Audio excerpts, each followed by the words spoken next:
Friday, mate. End of the day. Big changes here today, look. Empty ramp. Austin 7's gone. Kit car is off the ramp. All outside, because we need to get another car on here, don't we? We do. What was it we said in the last video? Just when we said we weren't going to buy any more vehicles, we've gone and bought another vehicle.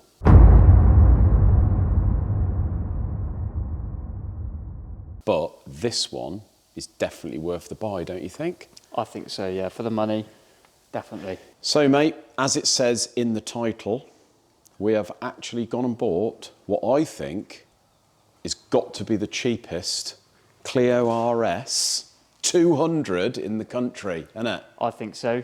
And what a car. So how much did you pay? Well, mate, as it is, or not quite as it is, and there's a little bit of a story behind it, but I've actually paid £2,000 for this car. It's not bad. It's pretty cheap. I mean, these cars do seem to go for around, what, £6,000 or £7,000? Yeah, in very good condition. Yeah, I'd say probably a bit more if they're in excellent condition. So obviously it's in white, which I really like. Some people don't like a white car, but I think it shows off the black lovely. Yeah. I don't know a great deal about the Clio or the Renault Sports. The only thing I do know is I've always wanted one. Yeah. So it started out years ago when I had my Saf Cosworth. I always wanted a 172, which was what, Mark II or Mark? Yeah, Mark. Was it Mark 1 or 2? Definitely Mark II, but they may have done, I don't know whether late Mark 1s they or did the a, early Mark was the 2s. 182 was a facelift Mark II maybe. Yeah. They did the 197 and then they did the facelift Mark III, which is this, which is a 200. So this is a normally aspirated, don't know the engine code of the engine. F7A. You do though. And they're 200 horsepower apparently. Yeah. But as I say, don't know a lot about them, mate. Back in the day, I had a Renault 5 Turbo, so I suspect this is like the new modern addition to one of them. Well, they've got a few different versions of the sporty Clio, haven't they? But this is like probably the daddy of them, really. This is it. I think the most desirable colours, which do fetch a bit of a premium, are things like the green, the yellow. Yeah. Aren't they? I like the white though. And even the blue. It's very nice contrast. It is. It's a lovely contrast. I've just got this thing about French cars. I like them French as well. hot hatches. Peugeots as I say, and Renaults. Peugeots and Renaults. I had a 1.9 GTI when I was 20, probably one of the best cars I've ever had. But then I had a Renault 5 Turbo, which wasn't as good a car, but it's still great fun. I would say probably more fun in a way. What I do like about the Renaults and the sporty cars that they do is, even though it's a modern car, it's distinctly what they used to do in the 90s. They take a base model, do what they have to for the necessary handling, etc. Put a nice seat in there, bit of a tricky steering wheel, but everything else is a bit the same, isn't it, as a base model. That's what I like. So really, it's got a little bit of a wider track, wide arches. These vents here look all a bit tricked, don't they? Yeah, I like the front arches. The side skirts. Deep.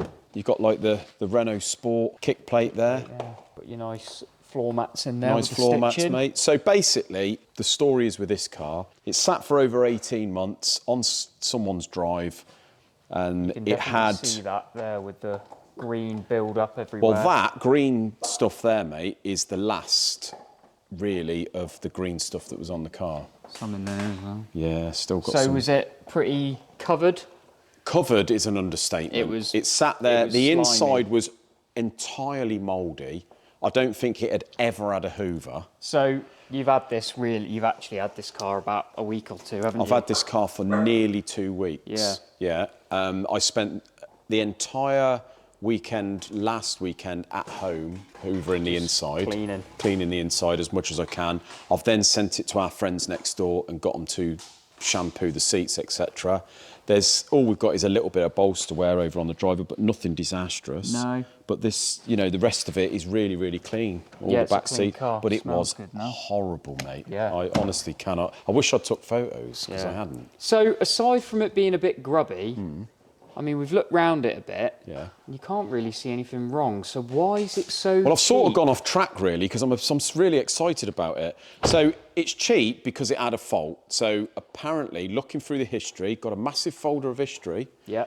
Done 93,000 miles from new. I haven't really looked at the owners and what have you. I think the story was the clutch pedal went because it's hydraulic clutch. These are renowned a bit for the clutches playing up. It's had a master cylinder, wasn't the master cylinder. They've tried bleeding the slave cylinder, fluid all over the place, coming out between the engine and the gearbox. Suspected slave cylinder. Lads run out of money, sat on the drive. Usual story. Right. So I basically bought this car. As I say, I could not find one looking around as anywhere near as cheap as that. No. Usually 4.5 grand is for a cheap one. So mate, I bought this thing knowing that one, we are going to definitely have to take the box out to change the slave cylinder. Yeah. Which isn't a major job, to be honest, a day's work. So we've chucked a slave cylinder in it. Looks like it's had a new clutch at some point, fairly new. So there's no paperwork, but it's definitely had a clutch. But obviously, because it wasn't running and weren't going anywhere, you couldn't test the gearbox. And doing some research on these, they are renowned for third and fourth synchros going. So I've had to take a gamble on chucking the box back in and hoping for the best, which we've done, and it hasn't quite worked. Ain't quite gone to plan, mate. So now that we've done the slave cylinder, we can then drive it because we've got a clutch pedal. Everything works there. Yeah. Drove it down the road. When you put it into third, especially when you're going from fourth to third, you get a little snick. No grinding, just a little through your hand, a kink, like where it's doesn't quite feel the synchro ain't quite doing what it should do, mate. So what we're going to do, and the reason it's in here, we're going to stick it back on the ramp. Yep.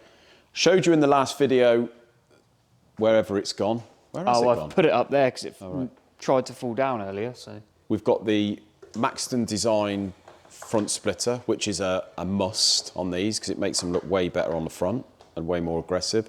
So we've got plenty of things to sort of do and tinker with. You know what I'm like, I like to tinker. Yeah. So we're going to whip the gearbox out and we're going to build it. We're going to have a go. We're going to have a go. My friend Chris works at the Renault dealership, done many of these, and he's always had Clio Sports, and he said it's a 2-3 hour job to change the synchros. So I bought an uprated synchro kit from K-Tech, third and fourth synchros, and I bought a bearing and seal kit. So in a week or two, we're going to be getting involved, or probably next week, we're going to be getting involved with building the box. Yeah. So I'm going to replace them synchros, replace the bearing seals, job done then, isn't it? Nice. Because I am going to be hanging on to this for a bit. Yeah. We have done a few bits already without spending too much. We've got a friend of ours who does mobile wheel refurbing.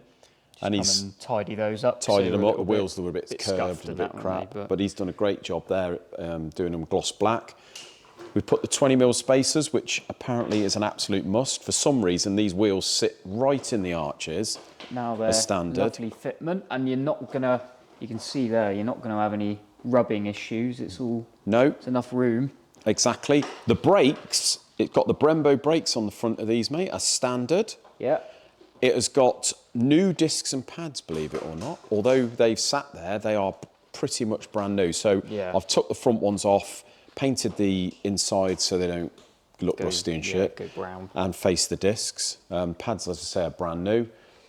Backs are the same. We've got the usual little problems to sort out. One, the windows don't wind down with the electric windows. Yeah, did you say you thought it maybe was just stuck in the seal? Maybe it's stuck a in the big seal. window for a motor to move. Big old window. We might have to take the door card off, have a look, but you can hear it trying to work, but it just doesn't work on this one or the other one. So we'll sort that out. It's got the usual bit of a door drop. But apparently that's a 15-minute job. Got to take the wheel arch liner out. We can adjust the door.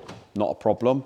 Couple of little like this as well. Like you're going to get that re-wrapped and things like that. Yeah, going to get this redone. A few little bits. Maybe the rear windows tinted out, innit? Well, you might. As well. But I think by the time we've finished spending on it, it's probably going to owe me three and a half grand if I do it all properly. And it'll be worth the top money, I reckon. Then we're going to have a 93,000 mile gearbox done, clutch done, slave cylinder, master cylinder. All the brakes are done. You never know. Maybe they'll end up being a few little track orientated upgrades as well, like suspension wise. Exactly. Oh, one other thing that it did have was the renowned flexies in the exhaust breaking up. So while we had the subframe down with the box, easy to take the manifold off, which they're all part of.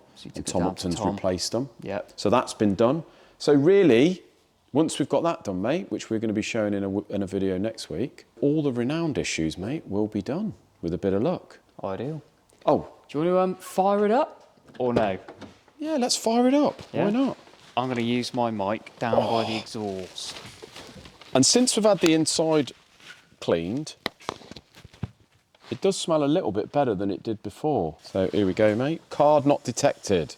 Where's the card? Click my mic. Not much. Exhaust. Have you? Not much wear in the steering wheel, so you can tell that it's been sort of looked after. Bought a new gear knob. Very nice. Which is a pull-off, push-on jobby. Here we go, mate. What do you think? Sounds all right, doesn't it? Sounds hell of a good. Yeah. Nice. Everything like the, seems to work except for the windows. I like the yellow clock. That's what I like about the Renault hot hatches, mate. They do little subtle things that make it a bit sportier than this base model, don't they? Hey?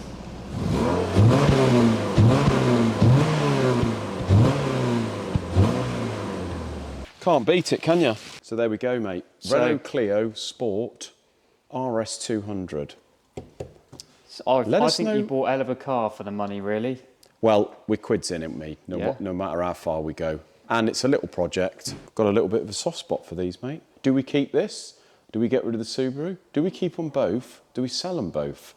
What do we do? Let us know down in the comments. We don't know what to do. Because I'll probably ignore you and do what I want anyway. So before we go then, mate, what I'm going to do now, get this on the ramp, get the Austin 7 in and back under the ramp for a minute or two. While the kit car's out the front for a week or so, I'm going to get that MOT'd, mate.